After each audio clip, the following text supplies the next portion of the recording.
और उधर रूस के ताबड़तोड़ हमले के बीच यूक्रेन के राष्ट्रपति व्लादिमीर ज़ेलेंस्की ने पुतिन पर हमला बोल दिया है। ज़ेलेंस्की ने पुतिन की तुलना नाजियों से कर दी और कहा कि जिस तरह से दूसरे विश्व युद्ध में नाजियों ने आत्मसमर्पण किया था, आने वाले समय में ऐसे ही हालात होंगे जब पुतिन पूरी दुनिया के सामने अपनी हार स्वीकार करेंगे। एक वीडियो जारी कर ज़ेलेंस्की ने कहा कि रूस नाजियों की तरह ही दास्ता और विनाश की मानसिकता लिए हमारे ऊपर हमले कर रहा है। हालांकि वो इसमें सफल नहीं हो पाएंगे। इसके पहले ज़ेलेंस्की ने यूक्रेन की संसद में एक प्रस्ताव लाया जिसमें द्वितीय विश्व युद्ध में नाजीवाद पर जीत को विजय दिवस के रूप में मनाने का प्रस्ताव है।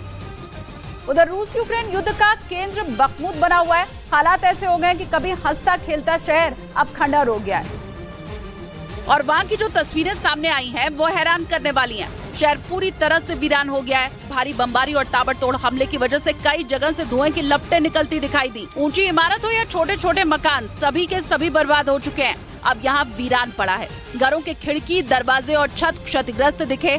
युद्ध के पहले बखमुत शहर की आबादी करीब 80,000 थी, पर दावा है कि अब मुश्किल से कुछ लोग ही रह गए हैं। यहाँ हमले के साफ निशान दिखाई दे रहे हैं जो ये बताते हैं कि तबाही किस कदर मचाई गई।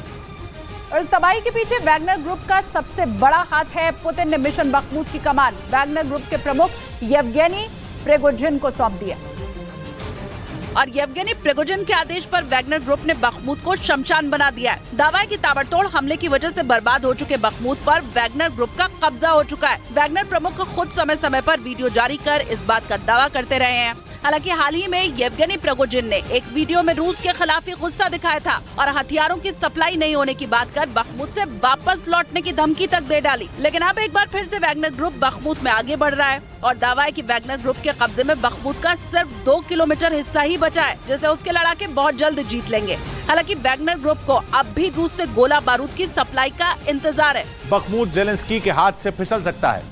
पश्चिमी मीडिया के मुताबिक इसका डर वहां लड़ रहे यूक्रेन के ही एक कमांडर ने जताया, क्योंकि रूसी सेना ने बखमुत पर अब तक का सबसे तगड़ा प्रहार किया है और इसी वजह से वो बखमुत के एक एक इलाके पर अपना झंडा गाड़ते जा रही है। रूस ने दावा किया कि उसकी सेना ने बखमुत के 2 और जिलों पर कब्जा कर लिया है।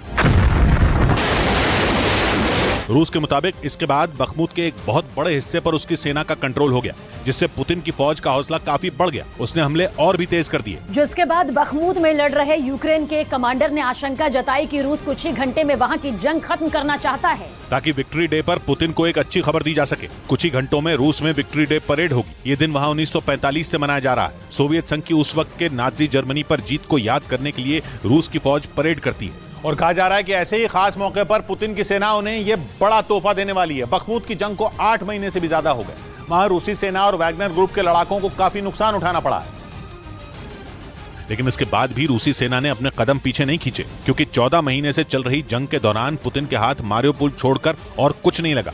यानी पूरे यूक्रेन को जल्द ही जीत लेने का दावा करने वाली उनकी सेना 14 महीने में सिर्फ एक शहर पर कब्जा जमा पाई। माना जा रहा है कि इसी वजह से बखमुत में वो पीछे हटना नहीं चाहती, क्योंकि लड़ाई अब सिर्फ बखमुत शहर को ही जीतने के लिए हो रही है।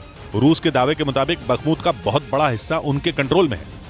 यानी रूस ने अगर वहां अपनी पूरी ताकत झोंक दी तो बखमुत उसका हो सकता है। और यूक्रेन के कमांडर ने भी मान लिया कि रूस कुछ ही घंटों में इस अहम शहर पर कब्जा जमा लेगा। मतलब यह कि रूस के विक्ट्री डे से पहले ही पुतिन ने वहां की लड़ाई के खात्मे का मन बना लिया और इसीलिए उन्होंने वहां एक ऐसा बम दागा जिसका इस्तेमाल रूसी सेना फाइनल अटैक के लिए ही करती है। यूक्रेन ने आरोप लगाया कि रूसी सेना ने बखमुत को जीतने के लिए वहां फास्फोरस बम से हमला किया। ये बम इतना खतरनाक है कि ये इंसान की चमड़ी तक गला देता है। रूस ने इससे पहले फास्फोरस बम का इस्तेमाल मारियोपोल की जंग में भी किया था। तब रूसी सेना और चेचन लड़ाके यूक्रेन की अजोव बटालियन के आगे पस्त हो रहे थे, लेकिन रूस ने इस बम को वहां दागकर ये बता दिया था कि उसके इरादे कितने खतरनाक हैं। मारियोपोल में फास्फोरस बम के इस्तेमाल के कुछ ही रोज बाद वहां रूस का कब्जा हो गया था। पुतिन की फौज ने फास्फोरस बम का इस्तेमाल बखमुत में भी कर दिया। यूक्रेन की सेना ने आरोप लगाया कि रूस ने फास्फोरस बम से रिहायशी इलाकों को निशाना बनाया। यूक्रेन की तरफ से इस हमले का एक वीडियो भी जारी किया गया, जिसमें आसमान से शोलों की बारिश होती दिखाई दी और जैसे ये शोले जमीन से टकराए वहां आग के साथ सफेद धुआं उठता नजर आया।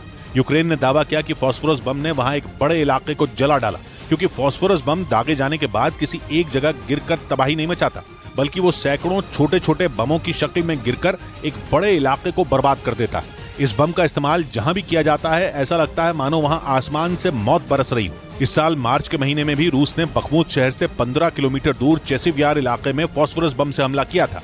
लेकिन यूक्रेन ने आरोप लगाया कि इस बार बखमुत शहर को ही टारगेट किया गया। हालांकि वहां फास्फोरस बम से कितना नुकसान हुआ इसकी जानकारी नहीं दी गई, लेकिन इस बम का नाम सामने आते ही यूक्रेन के लोग खौफ से जरूर भर गए होंगे,